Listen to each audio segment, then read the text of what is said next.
कराची में लाठी export processing zone में लगी आग बुझा दी गई है। कूलिंग का अमल जारी है। इमारत की दीवारों में दरारें पड़ गई हैं। अमला दीवारें तोड़कर दूसरी मंजिल से इमारत के अंदर दाखिल हो गया है। मजीद जानेंगे शासिब हुसैन से। जी शासिब।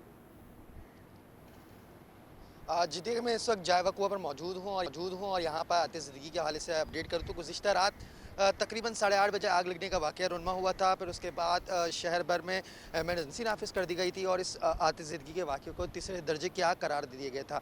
इस वक्त जो ताज़ा तरीन सूरत हाल ये है कि जो प्लास्टिक की कंपनी में आग लगी थी उस कंपनी में आग बुझा दी गई है, जबकि उसके बराबर में लगने वाली जो इमारत थी जिसमें वाफिर मिकदार में जूते, चप्पल और इसी तरीके से दीगर प्लास्टिक के आइटम जो है मौजूद थे, जिस पे आग बेकाबू हुई।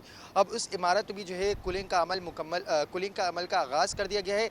आग के शोले कई कई मुकामात पर जो है मौजूद है, जहाँ पर फायर फाइटिंग का जो सिलसिला है वो जारी है।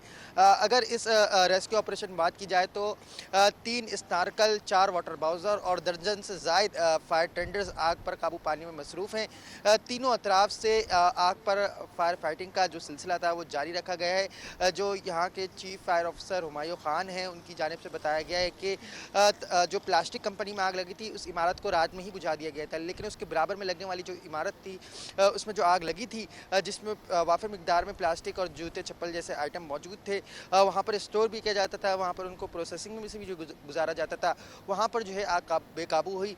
इस वक्त जो हमने उनसे सवाल किया कि आया इस इमारत के अंदर फायर सेफ्टी के हालात मौजूद थे या नहीं थे, तो उनकी जानिब से ये कहा गया है कि इसमें देखना ये होगा कि जब आग पर काबू पा लिया जाएगा, कूलिंग का अमल मुकम्मल कर लिया जाएगा, तो उसके बाद इस हवाले से तहकीकात की जाएंगी कि आया फायर सेफ्टी के निज़ाम मौजूद थे या नहीं थे। इस हवाले से बताऊं कि इस आतिशबाजी के वाक़े में कोई जानी नुकसान नहीं हुआ है। पुलिस, रेंजर्स और इसी तरीके से पाकिस्तान नेवी, रेस्क्यू 1112 और फायर केएमसी का जो फायर ब्रिगेड का अमला है यहाँ पर रात से रेस्क्यू ऑपरेशन में हिस्सा ले रहा है। इस लांडी प्रोसेसिंग जोन में जिस जगह पर ये आग लगने का वाक़या पेश आया है, यहाँ 1 माह कबल भी जो है आतिशबाजी का वाक़या रुन्मा हुआ था, जिसमें इमारत ज़मीन बोस हो गई थी। बिल्कुल इसी लाइन में ये आग लगने का वाक़या रुन्मा हुआ है। इस हवाले से बताया जाए कि ये आया कूलिंग का अमल कितनी देर में मुकम्मल किया जाएगा, ये कहना कबल अज़ वक्त होगा। 3 से 4 दिन कूलिंग के अमल में लग सकते हैं, ये फायर ब्रिगेड हुक्काम का कहना है। तहम यहाँ पर जो इमारत जिसमें प्लास्टिक का आइटम मौजूद है, जी जिसमें प्रोसेसिंग का सामान जो मौजूद है, उसकी दीवारें जो है उसमें दरारें आ गई हैं। रेस्क्यू जो अमला है उन्होंने दीवारें तोड़कर दूसरे फ्लोर में अंदर कराची में दाखिल हुए हैं और लाठी इस वक्त एक्सपोर्ट प्रोसेसिंग जोन में लगी आग बुझा दी गई है, जबकि कूलिंग का अमल इस वक्त जारी है। बहुत शुक्रिया शासिब।